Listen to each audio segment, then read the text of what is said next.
This morning, I've been thinking about how quickly we become accustomed to carrying weight. Not because we want to, but because over time, responsibility has a way of disguising itself as identity. When you've spent years being the person who always answers, always responds, always remembers, always carries one more thing, eventually you stop asking whether the weight still belongs to you. You simply assume it does. This week has introduced me to something that feels almost foreign. The workday ends, and it actually ends.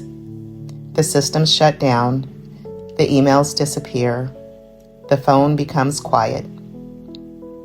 For the first few days, I almost didn't know what to do with the silence. It made me realize that somewhere along the way, I had confused constant access with commitment, as though caring deeply required remaining available indefinitely. But maybe that's never been true. Maybe the healthiest seasons of ourselves aren't defined by how much we can carry. Maybe they're defined by finally knowing what we're allowed to set down. This week has also reminded me that fullness isn't always found in extraordinary moments. Sometimes it's found in the quiet ones. Last night, my son came home for a visit. As I sat with that simple joy, I realized how long it's been since I've allowed myself to simply enjoy what is, without immediately thinking about what comes next. No countdown, no crisis to solve, no uncertainty demanding my attention, just gratitude. There was something deeply grounding about having him home, not because it changed my future, but because it reminded me that while I've spent the last year rebuilding my career and my finances, life has quietly continued unfolding around me. The people I love are still here. The moments that matter are still waiting to be noticed. Maybe that's another form of abundance we don't talk about nearly enough.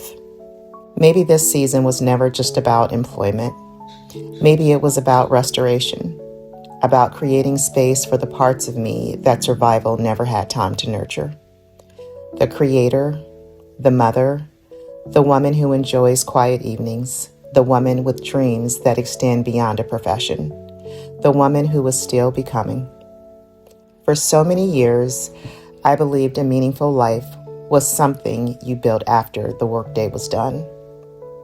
After the deadlines, after the obligations, after everyone else needed a little less of you. But maybe I had it backwards. Maybe a meaningful life isn't the reward waiting at the end of the hard workday.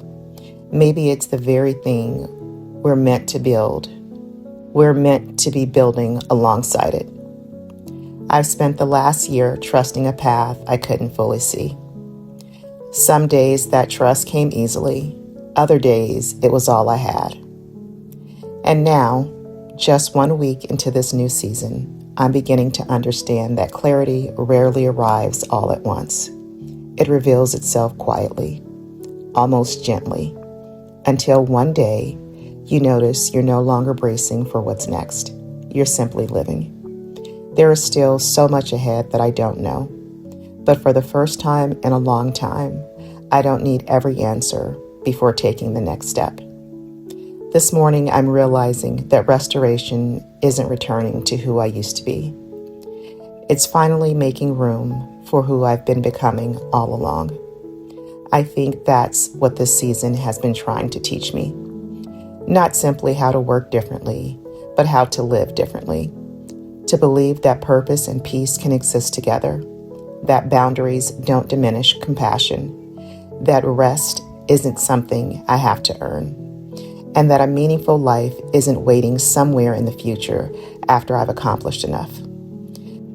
It's being created today, in quiet evenings, in conversations with the people I love, in work that has healthy boundaries, in dreams that still have room to grow.